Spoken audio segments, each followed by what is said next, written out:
Oke, jadi karena tadi agak lama ya kalau kita input pasang surutnya satu-satu, maka ini saya coba pakai contoh yang udah jadi ya, yang berhasil, Delft dashboardnya berhasil. Jadi sini kita select working directory, ini saya arahkan ke file contoh, klik OK. Di file contoh ini sama seperti tadi ya, ada depth, enclosure, grid, BCA, dan juga BND. Tapi yang BCA ini dia udah ada isinya. Nah, lalu di sini teman-teman bisa masuk ke bagian flow input, lalu masukkan juga ya. Ini saya ulang sebentar. Nah, kayak gitu ya. Depth-nya kita masukkan juga. Lalu di sini time frame-nya di sini sampai tanggal 13 misalnya, 19 gitu ya, 2 minggu ya. 19. Lalu ini 5 menit. Lalu prosesnya misalkan karena kita memodelkan sedimen, kita klik aja gitu ya sedimennya.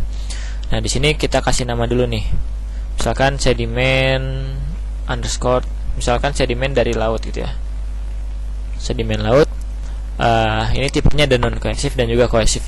Jadi kalau yang kohesif itu ibaratnya clay sama silt itu dia kohesif ya, lumpur sama lanau. Sedangkan pasir dan apa lagi, gravel itu dia non kohesif. Kohesif tuh yang kecampur gitu ya sama airnya, non kohesif tuh yang ya dia agak besar-besar, ya agak besar-besar lah ya. Karena kita yang pantai berlumpur, di sini biasanya saya masukkan yang kohesif, terus kita add. Itu udah itu kita close ya. Nah, jadi dia depth-nya itu udah ganti jadi more. Oke. Lalu di sini ini nanti belum ini ya. Oh ya, sebelumnya ini dipastikan juga untuk teman-teman saat kita ingin memodelkan tuh biasakan si satu folder itu untuk satu kali model gitu ya, satu running. Nah, misalnya contoh. Nah, jadi jangan digabungin semuanya. Pokoknya kalau kita mau modelin baru, kita buat folder baru gitu. Nah, terus untuk penamaannya juga kalau bisa singkat-singkat aja gitu, jangan pakai underscore, jangan pakai angka, terus jangan kepanjangan. Biasanya suka ada error-error yang karena si Delft 3D-nya tuh ya sangat sensitif ya, jadi nggak bisa baca gitu kalau kepanjangan tuh. Nah, lalu di sini ada initial condition-nya. Nah, lalu di sini ada boundaries-nya gitu ya. Nah, ini kita masukkan boundaries-nya, kita open nih. Nah, boundary-nya ini udah ada ya. Lalu ini kan ada nih nomor 1 sampai 5 nih. Nah, untuk astronomiknya juga kita open.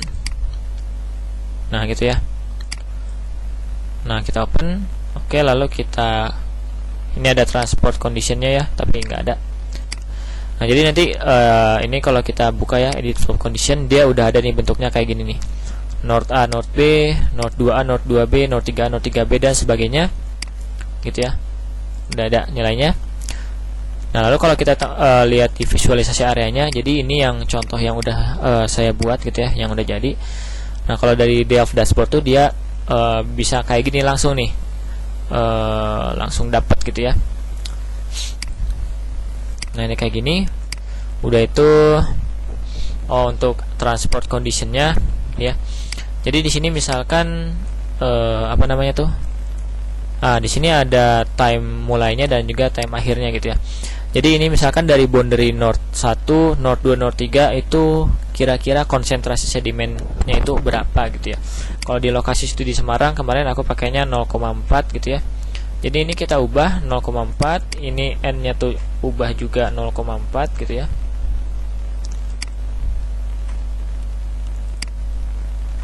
Nah, kayak gitu ya. Gitu. Nah, lalu ini juga apa namanya tuh? Nah, ini juga si tanggal pemodelannya juga disamakan. Jadi 4 sampai 19 ya. Coba kalau lihat time frame-nya. Ya, 4 sampai 19 ya. Mana tadi? Boundaries ya.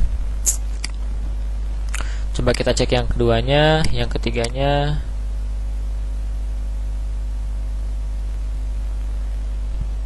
Ini masih kosong ya. Nah, jadi tiap-tiap boundary ini teman-teman bisa masukkan si nilai dari konsentrasi sedimen yang ada di lautnya. Ini juga kan tipenya yang kita masukkan tadi yang sedimen laut ya. Oke, jadi ini saya udah masukkan semuanya. Nah, kalau udah ini teman-teman bisa close. Lalu di sini open or save, ini kita save ya transport conditionnya misalkan BCC ya. Yaudah kita namakan sedimen.bcc gitu bisa. Nah, kalau udah di save kita close juga ini.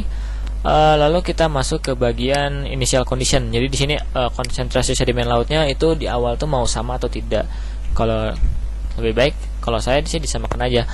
Nah, untuk water level ini biasanya saya samakan dengan elevasi si MSL-nya.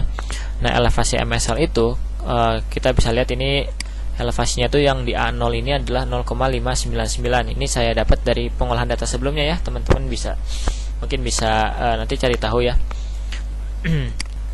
Nah, udah itu berarti di sini juga initial conditionnya saya pakai 0,599. Jadi ya kalau dari 0 kan nanti ibaratnya wadahnya tuh di elevasi 0 tiba-tiba datang gelombang ya. Jadi aneh gitu ya untuk pas awal-awalnya gitu. Lalu di sini udah physical parameternya, ini water density-nya misalkan karena air laut ganti jadi 1025, roughness-nya ini bisa CZ bisa Manning. Manning kalau saya pakai Manning aja ya 0,02. Viscosity-nya diamkan saja. Lalu sedimennya aja, ini sedimennya sebenarnya kalau teman-teman punya data sedimen gitu ya, kayak ini specific dry density dan sebagainya, ini bisa dirubah. Kalau misalkan pakai default juga nggak apa-apa. Kalau saya default aja gitu ya. Ini saya namain juga sedimen juga ya, set. Untuk morfologinya juga ini jangan lupa di save. Nah cuman di sini teman-teman harus lihat nih, ini ada yang namanya morfologi scale factor. Ini nggak akan kita gunakan sih.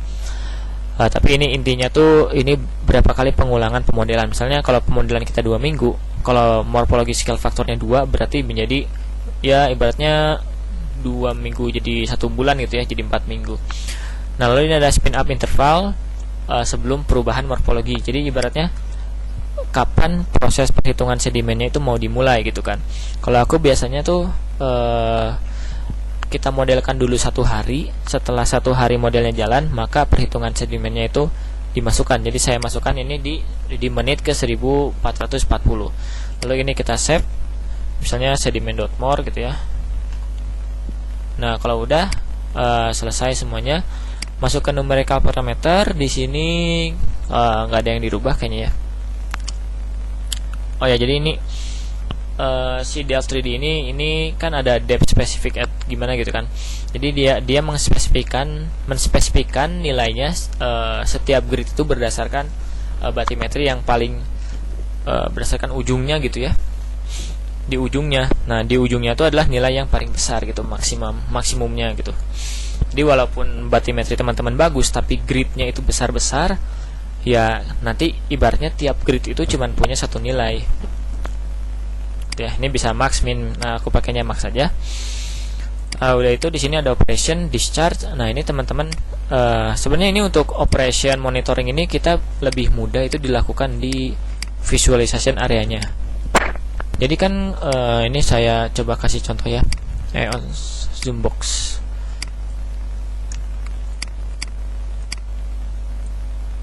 Nah, gini ya. Penline boundary-nya gimana ya?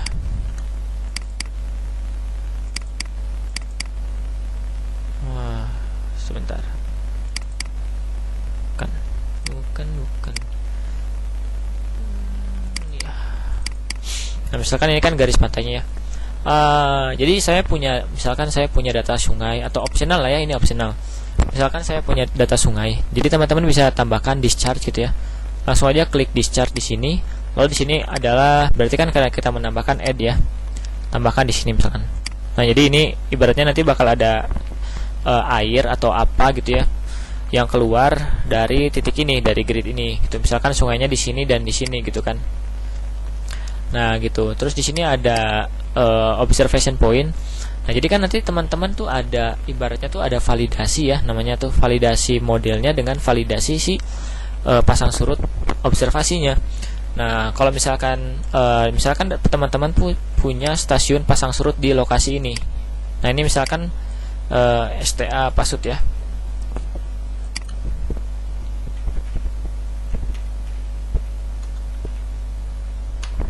Nah, misalkan ini STA.pasut. Nah, jadi nanti teman-teman bakal membuat observation point atau daerah yang akan kita tinjau untuk pasang surutnya nih, untuk yang validasi ini. Nah, misalkan di sini kan pasutnya itu di sini gitu ya. Nah, kayak gitu ya untuk yang awal-awal gitu. Nah tapi ini kalau misalkan sebenarnya kurang tahu ya, ini kita ada validasi atau enggak ya ke depannya. Ini nanti gimana ibu gitu. Di sini ada draws, ada discharge dan sebagainya. Ini tindem. Nanti teman-teman, nah ini tindem ini yang bakal kita modelkan nanti ya, struktur gitu ya. Kita ibaratkan dia permeable struktur. Kalau dry point itu kita tuh ibaratnya tuh nanti si grid-grid ini tuh dia nggak akan, ibaratnya jadi pulau aja, jadi suatu daerah dry.